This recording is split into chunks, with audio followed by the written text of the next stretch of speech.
Between 1945 and the 1990s, Africa experienced one of history's most remarkable waves of liberation movements, transforming an entire continent from colonial rule to independent nations.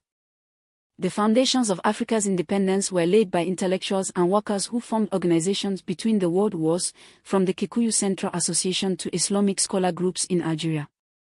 In cities like Lagos, dozens of trade associations emerged as fishermen, taxi drivers, and palm wine sellers formed unions to build solidarity against colonial exploitation.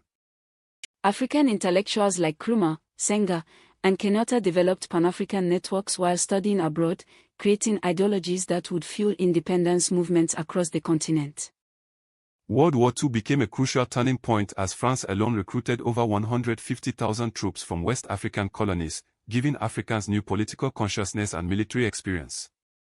Veterans returned home with new skills and questions about why they had fought for democracy in Europe while living under authoritarian colonial rule in Africa.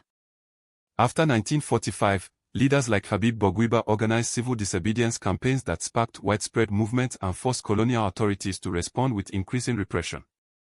Ghana led the way in 1957, becoming the first sub-Saharan African colony to achieve independence under Kwame Nkrumah's leadership. 1960 became known as the Year of Africa when 17 nations gained independence, creating a powerful wave of liberation across the continent. Where peaceful resistance failed, armed liberation movements fought for decades, with countries like Angola and Mozambique not achieving independence until the 1990s.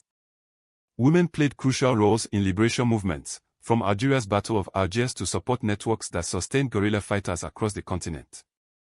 The final victory came with the end of apartheid in South Africa, completing Africa's long journey from colonial rule to political freedom.